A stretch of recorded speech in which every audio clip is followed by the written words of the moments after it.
Welcome to the Working Tools Podcast, where today will be part two of our interview with Russ Charvonia, past Grand Master of California.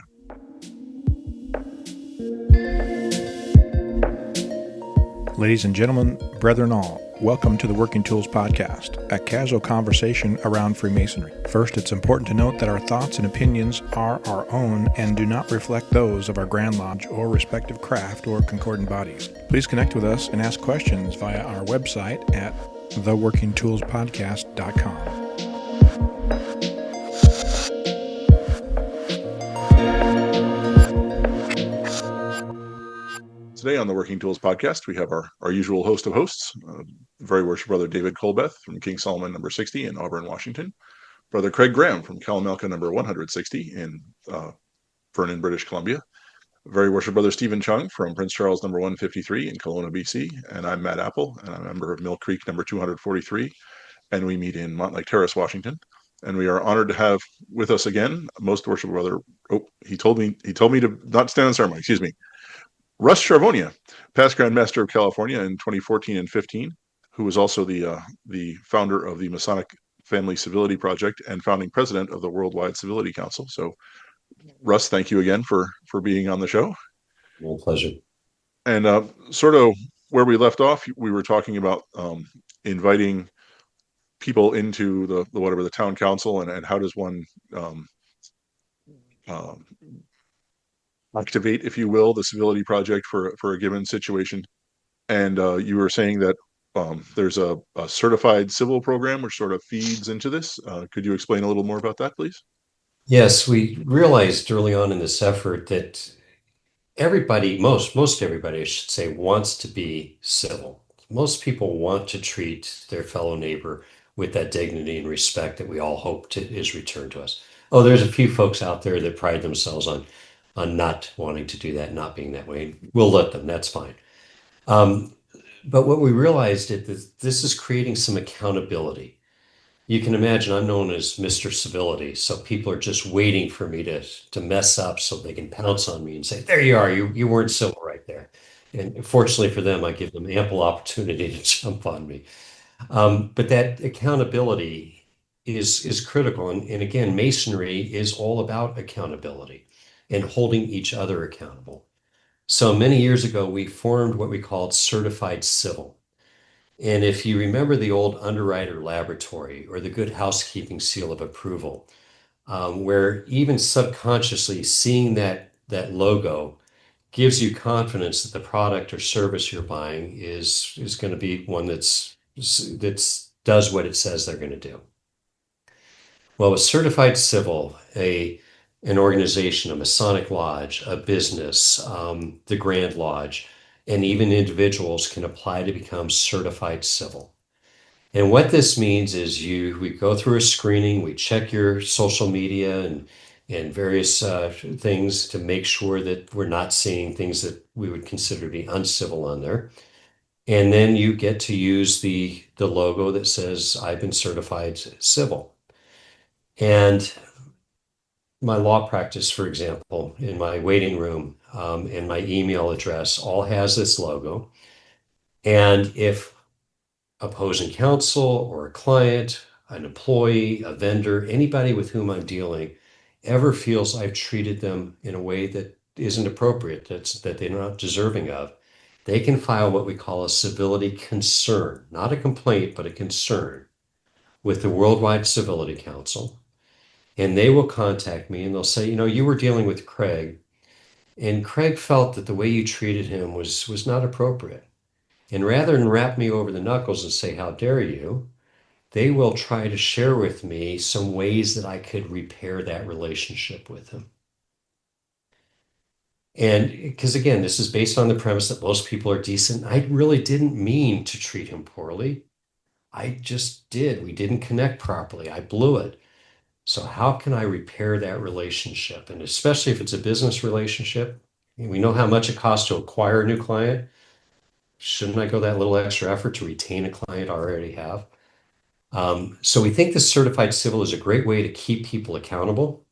I'll tell you, my dream hasn't come to fruition yet, but my dream is users on Facebook, which I know is yesterday, but Instagram and so on and so forth, have this little decal on their username, and it creates that accountability.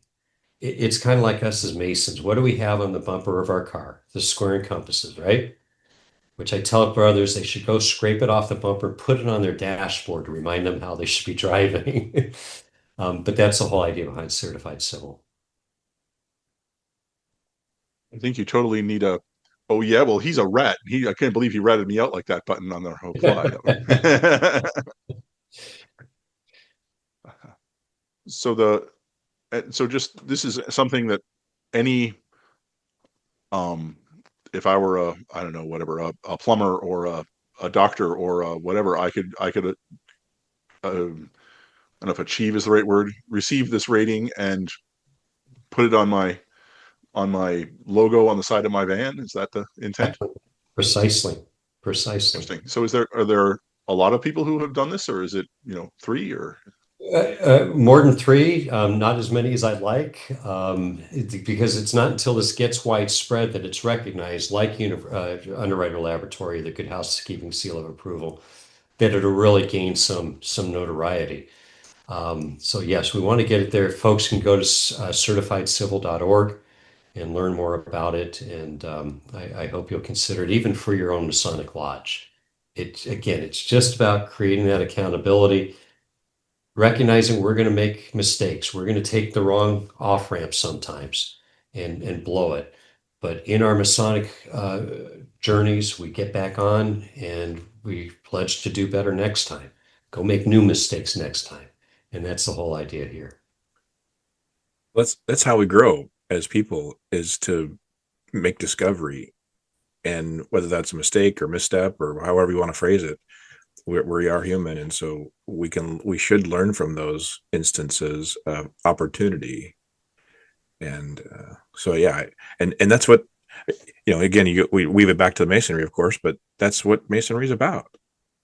And it is fascinating when you talked about looking at people's social media. Of course, my mind diverges, and I think of some Masons even that I've seen post things, and I think, wow.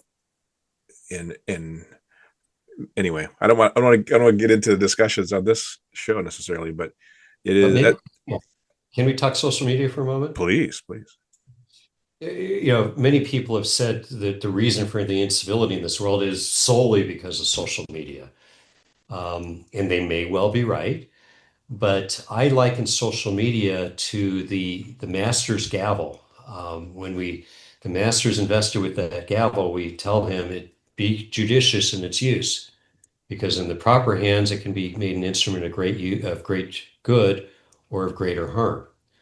How many of us have met somebody, reconnected with somebody on social media that but for social media never would have happened? My college roommate from X number of years ago and I reconnected a few years ago because of Facebook. But we also know the dark side of it, the suicides it causes, bullying, cyberbullying, and so on and so forth. And I think we as Masons have a responsibility to rein people in on social media. Some folks are, friends of mine, and they'll see that I will post a provocative posting on Facebook. I'm still old hat. I use Facebook. And I'm doing that for two reasons. Number one, I am really genuinely interested in learning about the other perspectives that I'm just blind to. I'm not seeing them. I want to hear it. But number two, I want to demonstrate that we can engage in productive conversations, even about difficult subjects. And look, they don't all stay that way. I grant that. But for the most part, we are able to have growth with some of those discussions. And one of the things I share with the brethren is, if you're in a conversation and it's made up of a lot of Masons and you see it becoming unmasonic, what we would call unmasonic, I do hashtag Prince Charles Lodge for civility. Something like that. And it does one of two things. Either it lowers the temperature. It's a fairly non-preachy, somewhat gentle way of saying, hey, let's remember our Masonic values and how we want to treat each other. Or they're unfriending me. They're taking the conversation elsewhere. I'm okay with that as well. But hashtag so-and-so for civility. can be that kind of gentle reminder. Yeah, when times on Facebook, for example, I'm also old, and so when there's times in that, and people are talking about posting, I say, Facebook to me, your own personal page is kind of like your front yard at your house, and people might put signs out or whatever about things that you don't agree with, but it's not my right to go into the yard and either take it down or put my sign in front of it or next to it, unless the exception it says feel free to comment. And so it is interesting how people will attack is a strong word, but certainly comment strongly in opposition to something that, what right do you have to go onto their page and make that comment, or in whatever, again, either side, whatever. I'm not talking about sides, but yeah, so I kind of looked at it as a front yard. Would I stop my car and get out and go and with my magic marker or whatever, or put my sign in the front of theirs, and it brings a more physical reality to Facebook or to that social media posting, and how would you act? How would you react to that? I love making that kind of concrete, tangible example to it because the genie is out of the bottle. It's here. And we as Masons need to be showing the rest of the world the proper ways to engage in difficult conversation. And to take it one more step, why would you post something controversial? I get it. In your case, maybe you're trying to understand the psyche, but why post something controversial? I mean, I wouldn't go put a sign in front of my yard that said something significantly controversial. So why would I post it to my Facebook page? Again, unless you're maybe, social experiment as a headline or something, and then, okay, let's see what happens. But well, I'll give you an example of some of the things that the topics on which I posted. Gun violence in the United States is something that is so frustrating to me, and I'm not alone in this. And I'm convinced there are solutions, implementable solutions. Um, but we can't even talk about it. It divides people right down the middle that they cannot cross that line to get in the same room to talk about it. The So classic third rail. I'm sorry, Your classic third rail. bingo. That's right. But we have to, or in the meantime, innocent people are going to continue to lose their lives, especially children. I mean, school shootings in this country are unlike any other country in the world, from what I understand. So we've got to be able to have some conversations about it. And I want to be talking to psychiatrists and behavioral health people and law enforcement and gun manufacturers and all the different types of people that have a vested interest and more than that, expertise and knowledge about it to find solutions. I don't want to go down this rabbit trail too much, but in my mind, the conversation about guns and death from guns should have two barriers, two boundaries. We're going to do what we can to save innocent lives, and we're going to protect lawful guns from being owned by law-abiding citizens. That's a whole lot of room in the center, in the middle of that we need to be having a conversation about. Here. Yeah. And by the way, not in the name of masonry. That's Right. But Yeah. because we are Masons, because we care about our world, because we bring some unique skills and philosophies to bear, we're the ones that are uniquely positioned to try to repair our world. Yeah, for sure. I'm excited to be reminded of these things. We have a thing that we've started in, not started, I shouldn't say. We're replicating in our lodge. We talked about it before on the show, Shrink the Lodge, where we go into either an off session or refreshment mode, and we bring the brethren down onto the level in a circle with no second rows. Everybody's looking at each other, and we have discussions. And it's not one person just presenting. Sometimes, most recently, it's been maybe the worship master will start off with a story about something that happened to him or whatever, and we'll bring in guys. Now we've been doing it 3 years consistently. I brought it to our lodge. I had heard about it, and I brought it to our lodge 12, 13 years ago, and it didn't quite take. wasn't ready for it. And then a master a couple of years ago brought it, and he did a marvelous job of reintroducing it to the lodge. And so we've been able to keep that going. And there's been some, I liken it to a men's Bible study, if you will, or social study, where book study, where you're getting around the room. But we went from 10, 15 guys in our lodge, now 20, 25. We've had as many as 30 guys. And so the circle's getting bigger. It's almost difficult to have a circle, but it's people coming and being part of what we're doing, not even members of our lodge, because of what we're doing. This, and it's hard to cut it off at 35, 45 minutes because we're in great conversation. Sometimes the topics go in different directions, which is great. We kind of think, oh, this is where we want it to go, and then it's over here, which is perfect. But it really allows, like you talk about, people to bare their souls and to talk about that. And so I think maybe that's a good transition. We were going to talk a little bit about your books, and there's some tools in your books and the things that you've developed that might help. And I'm excited to potentially bring this idea that you're going to talk about to our lodge and our setting. Yeah, I need to hear you doing that. When I go into a lodge that's having troubles, where there's rifts forming, that's exactly what I do. I bring them into the lodge room, and we form a circle where there is no leader. And by the end of that session, we are usually in a much better space than when we started it. A lot of power to that. Yes, thank you for mentioning my books. A few years ago, I co-authored with Brother Michael Ashley, The Civility Mosaic, How Anyone Can Use the Principles of Freemasonry to Repair Our World. And I wrote the book for three different audiences: the Mason who wants to know what he can do to restore civility to society, the person who I deem to be Masonic curious. They don't know much about Masonry, they're interested in it, and they want to learn more about that and see, what Masonry can do to restore civility.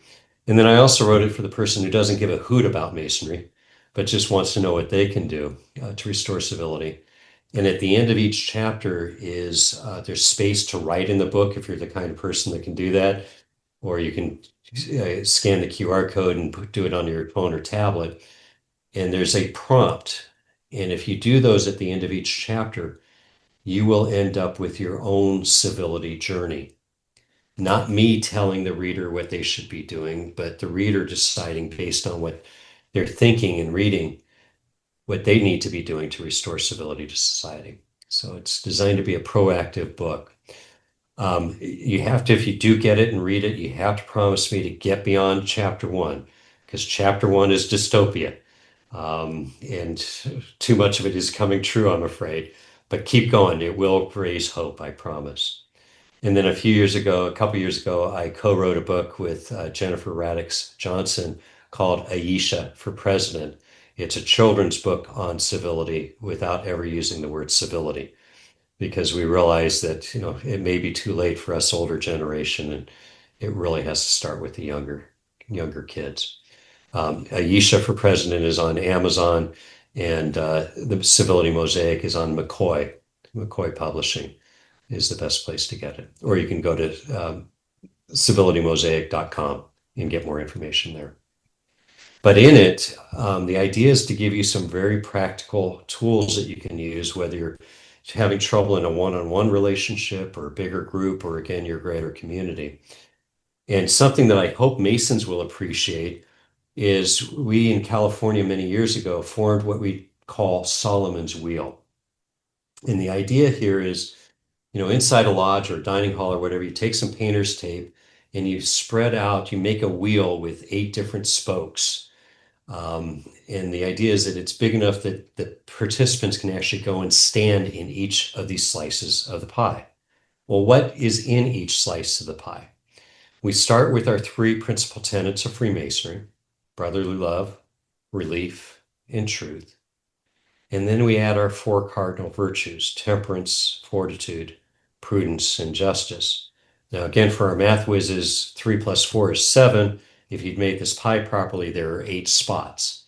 So the blank spot, we tell folks, is whatever is meaningful to you at the moment. So that's going to morph. That's going to change depending on how you do this. And so you just randomly, I have these statements or phrases laminated, and I just randomly throw them in each wedge of the pie on the floor. And I have our group come and I ask them to stand in a wedge, doesn't matter which one. And I want them to contemplate what that particular word or phrase is saying to them at the moment, what it means.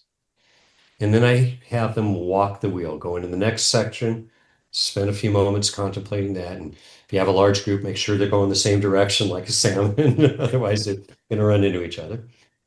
And then you have them go to the one that's speaking to them the most at this time. By the way, I did this at Washington's annual communication one year. Did it for the fellows in the session, and then I did it for the ladies separately. And they would play Twister, basically, trying to figure out how they could cover all of them. Or the one stood right in the middle. I thought that was very clever, the ladies of Washington. But so you have them get in that section that's speaking to them the most right now, and then you ask them without using words to, with the other people in that wedge, act out what that phrase or that saying is, that word is. And why do we have them use it without using their words, their voices? It internalizes it more. It forces you to really contemplate it more. Because we can all spout off the Webster's definition of prudence or fortitude, for example. But acting it out just really creates more of a bond to the word. And then you ask everybody that's participating to please honor the fact that what happens in Solomon's Wheel stays in Solomon's Wheel. Because this can get pretty emotional, this next phase of it. And that is, you ask them to go into the section where they feel they need the most development, what they want to work on the most.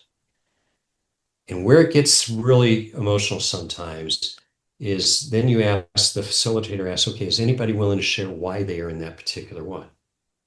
And you will have people say, because I really harmed Matt, and I know I did, and this is making me realize it, and Matt, I want to make amends to it, or something along those lines. It's really, really powerful. And this whole exercise takes 15, 20 minutes or so. And then I wrap it up and I tell them I have a 4x4 printout of Solomon's Wheel, laminated, attached to the monitor on my computer. And when I'm facing a problem, a dilemma where the solution's not readily evident, I'll force myself to close my eyes and mentally walk Solomon's Wheel.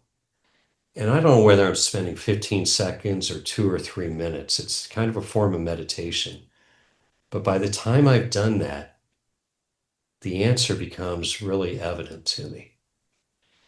And it just takes us back to everything we ever needed to know about Masonry we learned in the Blue Lodge. And the three principal tenets of 4 cardinal virtues are right there. They will help you to deal with most obstacles you encounter and help you to have better relationships if you embrace them, if you keep them foremost in your heart and your mind. Solomon's Wheel. That's amazing. Do you describe, and Masons, we should know what these are, but do you talk about them to remind, do you give the definition? I know that's a slippery slope, because if you give them a definition, then it may create something in their mind that you don't want them. You want them to think about it themselves. But if a guy hasn't studied, one of the things we've talked about on the show, I think, maybe it's just something I read, that as we allow Masons to progress through our 3 degrees, especially past the 1st degree, because these are taught in the very beginning, are we saying that, yes, this brother exemplifies these 7 things? If he does, then yes, he should be elevated. If he doesn't, what do we need to work on? And when I read that, I thought, oh, where's the mirror? So how do you help someone to, especially if they're non-Mason, maybe if you're in a social or a civil situation and not Masonic, help them to understand what these mean? Yeah, good point. First of all, that's when they're acting it out with the others in their wedge of the pie, that's getting it across to them in that way. Probably, again, more than giving them the definition of it. But certainly there's going to be, especially a non-native speaker, where some of these words are not commonplace to them. But we really don't want to put the parameters around it. But David, you just brought up the next question is this only for Masons? And the answer is no. Maybe take away the word brotherly love and call it love for your neighbor. But every one of the rest of them is made for prime time. And I've done it with non-Masons, and they embrace it. Again, they don't need to know that this is Masonic in nature. I am consistently telling somebody, I need to share something with you on the square. And what I mean by that is I'm telling you, and I need you to keep it to yourself. Or I'm dealing with you on the level here. We're peers here. I'm asking people if I can whisper good counsel in their ear, or suggest that they do that instead of publicly admonish somebody. We have to get outside the four walls of our lodges with this information. Our communities are thirsting for it. They need it. And again, they don't have to know it comes from Masonry. It's not in the name of Masonry, but we're doing it because we're Masons, and it's the right thing to do. Excellent. Yeah. Go ahead, Steve. I just had a brilliant thought of that. We don't promote Freemasonry, but if we were to put a little promotion effort in our communities to the Civility Project, the benefits, the spin-off benefits of that are tremendous. Whether they ever join Freemasonry or not, it would bring that heightened awareness to the background of this, into the foundation and meanings, right? So that might be worth a little effort too. I think you're right, and it allows us to tell our story instead of people who hell bent on telling the right story or just don't know the right story to do it. Right. And it aligns with what, we've talked about the path forward many, many times.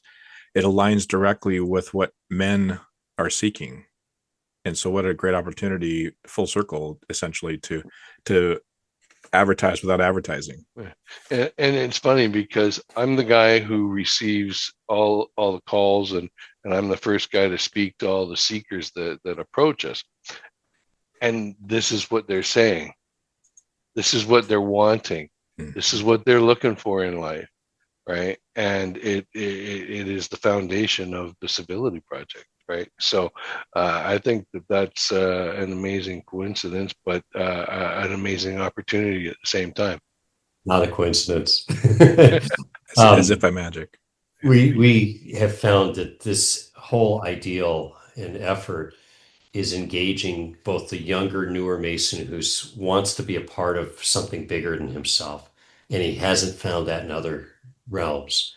It's taking his teachings in the degrees, and he can put it to use immediately as soon as he leaves that lodge building.